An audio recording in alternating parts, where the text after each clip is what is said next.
এই ভিডিওতে আমরা দেখব আমরা কিভাবে আমাদের প্রোডাক্টের বিভিন্ন সাইজ, কালার এবং অন্যান্য অ্যাট্রিবিউট অ্যাড করতে পারি। যেমন ধরেন আপনার একটা প্রোডাক্ট আছে, যেই প্রোডাক্টের স্টোরেজ আছে। আপনার ধরেন একটা পাওয়ার ব্যাংক আছে যেটার বিভিন্ন পাওয়ার হয়, যে 10,000 এমএইচ, 20,000 এমএইচ এর একটা ভেরিয়েন্ট হয়। সো এইগুলা কিভাবে অ্যাড করবেন, এই অ্যাট্রিবিউটগুলো কিভাবে অ্যাড করবেন সেটাই আমরা আজকে দেখব। সো প্রথমে আমরা চলে যাব প্রোডাক্টসের মধ্যে, প্রোডাক্টস থেকে প্রোডাক্ট অ্যাট্রিবিউটে চলে যাব। দেখতে পাচ্ছেন আমাদের কোনো প্রোডাক্ট অ্যাট্রিবিউট এই মুহূর্তে নেই। সো আমরা প্রোডাক্ট অ্যাট্রিবিউট অ্যাড করব।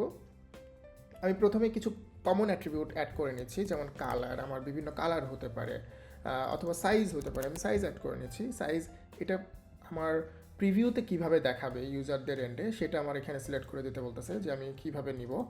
সো আমি সোয়াচটাই খুব পছন্দ করি, সো সোয়াচটাই চুজ করে নিলাম। এবং আমরা কী কী সাইজ হতে পারে আমাদের, সেই পসিবল সাইজগুলো আমরা অ্যাড করে নেব। যেমন এম হতে পারে, আমার এল হতে পারে, তারপরে এক্সেল হতে পারে আমার, এরপরে ডাবল এক্সেল হতে পারে। সো আমি এগুলো মোটামুটি অ্যাড করে নিলাম। এরপরে আমি আরেকটা অ্যাড করে নিব, সেটা হচ্ছে কালার অ্যাড করতে পারি। আমরা কালার অ্যাড করে নিলাম।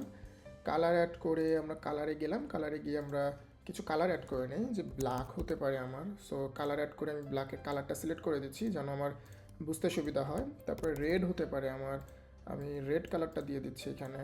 এরপরে আমার হোয়াইট হতে পারে, আমার হোয়াইট বানিয়ে ফেললাম। এরপরে আমার আরও কী হতে পারে, অনেক কিছু হতে পারে। আমরা গ্রিন অ্যাড করে দিচ্ছি।